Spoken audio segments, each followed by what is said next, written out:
Welcome to This Explainer, where we're tracking what is arguably the ultimate ninja tech tree, the Rasengan. If you're a fan of this universe, you already know this technique. But today, we're charting its complete evolution. We are going all the way from its foundational operating system created by Minato Namikaze, straight through to the god-tier, physics-bending variations unleashed by Boruto. It's honestly an incredible journey of generational upgrades, so let's get into it. Now, to kick things off, we actually have to talk about this absolutely wild, goofy name. The Fourth Hokage originally wanted to call his ultimate creation the Ice Pop-inspired Nimbus Jiraiya Twin Whorl Sphere just to pay tribute to his mentor. Thankfully, his wife Kushina stepped in, hit the brakes, and basically said no way, renaming it the Rasengan. I mean, think about it. Enemies would literally die of old age before Minato even finished yelling the name of the move in battle. So here is our roadmap for today. We'll be hitting the birth of the Rasengan, mastering nature transformation, scaling up, size and multiplicity, the power of bonds, Boruto's modern innovations, and finally, the pinnacle, Rasengan Uzuhiko. Alright, diving right into Section 1, Birth of the Rasengan, the foundational operating system.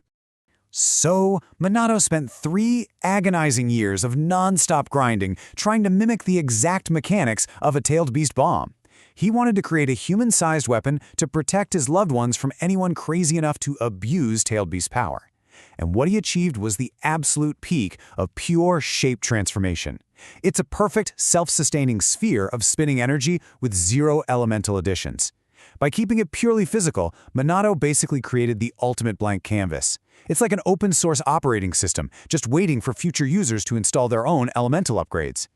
And the way you learn this brilliantly illustrates the original training method passed down by Jiraiya. Based on folklore, the trick to kneading the chakra is to actually match its rotation with the natural direction of your hair's whorl. You literally have to visualize kneading it clockwise or counterclockwise based on your own hair. But here's a wild little detail. Minato's hair actually had 2 whorls. That meant he had to learn to knead chakra equally in both directions, making this jutsu incredibly tricky for him to invent from scratch. Moving right along to Section 2, Mastering Nature Transformation. Injecting elements into the sphere. Now Naruto takes up his father's unfinished dream. To evolve the jutsu, you have to fuse that wildly spinning chakra with one of the 5 basic chakra natures. Minato always intended to add his own nature transformation into the technique, but doing so requires such peak-level chakra control, it's literally like trying to look left and right at the exact same time. Tragically, he ran out of time and passed away before he could crack the code. But Naruto? He actually pulled it off by using a shadow clone cheat code, where one clone forms the sphere and another injects the wind nature. Naruto evolved the jutsu into the legendary wind-release Rasen Shuriken. When this thing detonates, it creates a storm of millions of microscopic wind blades. It slices through every single cell in your body, permanently severing your connection to the chakra network. It is an attack so devastatingly poisonous that if you somehow survive it, your days of using ninjutsu are over forever. Okay, let's look at Section 3, Scaling Up, Size and Multiplicity, the era of overwhelming force. Once Naruto mastered the mechanics, he decided to just go massive. This era is defined by sheer, ridiculous volume. Instead of just making the jutsu sharper, he made it huge. He packs denser chakra for the ultra big ball Rasengan, literally blasting out shockwaves. Or he multiplies it, dual-wielding, spiraling serial spheres for double the impact. And then there's the planetary Rasengan, where he creates 3 regular spheres orbiting a massive central one like satellites. It creates a violent chakra storm that absolutely shreds targets. It's the literal definition of overwhelming brute force. Which brings us to Section 4, the Power of Bonds, Inherited Will, and Generational Jutsu. You see, this jutsu isn't just a weapon for mass destruction, it's a profound symbol of inherited will. It represents the deep connection between master and student, and especially parent and child. Take the parent and child Rasengan, for example. It's an ultra-overpowered cooperative jutsu. When fighting Momoshiki, Naruto grabbed his son's hand and pumped his massive chakra into Boruto's tiny Rasengan, ballooning it into a massive sphere. But Naruto did this for a deeper reason.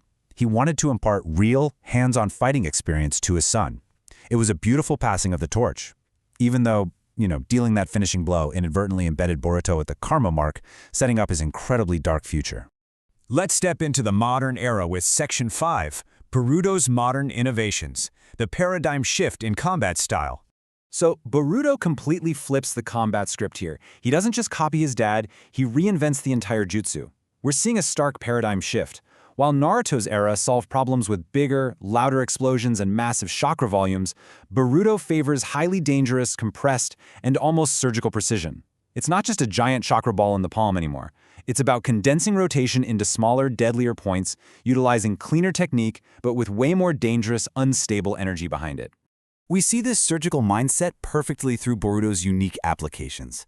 He uses the high-compression Rasengan to condense lethal force specifically to pierce unbreakable armor. He uses the spiraling bullet to shoot a mini Rasengan from 2 fingers, like a high-powered sniper round. And his tactical genius really shines with the vanishing Rasengan. He casually infuses a sphere with lightning release, tosses it, and mid-flight it turns completely invisible to catch enemies totally off guard. It's a total game-changer. And finally, we've arrived at Section 6, the pinnacle, Rasengan Uzuhiko, breaking the literal laws of physics. This is where Boruto literally starts flexing on the laws of physics. To execute this god-tier nightmare, he doesn't just rely on his own chakra. Boruto plants his feet firmly on the earth and actually hijacks the planet's rotation. He gathers the centrifugal chakra of the planet's orbit, essentially turning the entire globe into his personal battery.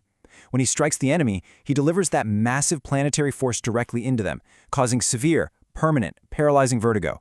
You are mentally fried and spinning until the Earth literally stops turning or Boruto decides to cancel it. Just wow. However, grounding this kind of magic in real-world physics does bring real-world constraints. Gathering that planetary chakra takes time, and because you have to plant your feet, your mobility is strictly limited. That leaves the user temporarily wide open to counterattacks.